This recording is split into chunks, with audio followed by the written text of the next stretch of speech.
সবাইকে, আশা করছি আপনারা সবাই খুব খুব ভালো আছেন। আমিও ভালো আছি। তো আজ আমি তোমাদের বানিয়ে দেখাবো ম্যাঙ্গো ভাপা দই। তো তার জন্য সবার প্রথমে টক দই 400 গ্রাম টক দই কিন্তু আমি জল ঝরিয়ে নেওয়ার জন্য আমি রেডি করে নিয়েছি। দই করার জন্য বললাম টক দই ঝরিয়ে নিয়েছি, দেখো একটু জল নেই। আর এখানে একটা আম পুরো নিয়ে নিয়েছি, এটাকে আমি ভালোভাবে পেস্ট করে নেবো। তো আমটাকে আমি খুব সুন্দর পেস্ট করে নিয়েছি। এবার এই টক দইয়ের মধ্যে আমের পাল্পটা কিন্তু আমি ঢেলে দেবো। এবার এটার মধ্যে দেবো আমুলের মিঠাই মেট, এটাতেই কিন্তু মিষ্টিটা হবে। তো এবার এটাকে খুব ভালোভাবে খুব ভালোভাবে মিশিয়ে নেব।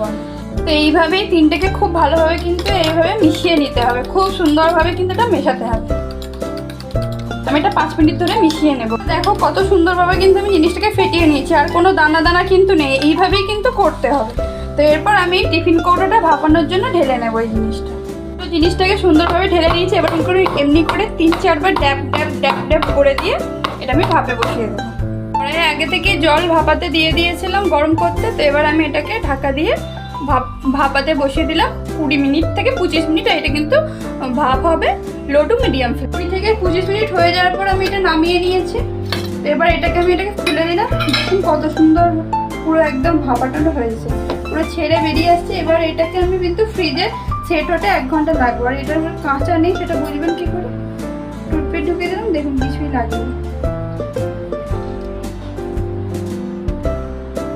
কিছুই কিন্তু লাগেনি। এবার এটাকে আমি ফ্রিজে ঠান্ডা হলে ফ্রিজে ঢুকিয়ে দেবো সেট হতে 1 ঘন্টার জন্য।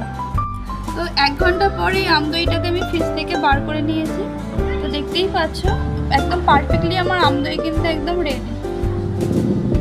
এবার আমি তোমাদের কেটে দেখাচ্ছি দইটা কতটা পারফেক্ট হয়েছে। দেখো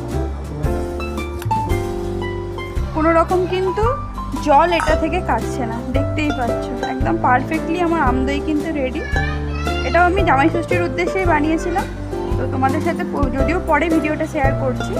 তো ভালো লাগলে like, comment, share and subscribe করতে ভুলবে না। আর পরবর্তী ভিডিও তোমাদের সাথে আমার দেখা হচ্ছে। আর এটা কিন্তু একবার অবশ্যই বাড়িতে বানিয়ে খেও, খুবই ভালো লাগবে। আর খুব কম সময়ে বানানো হয়ে যায়, জামাইরা বাড়ি থাকতে থাকতে বানিয়ে খাওয়াও খুব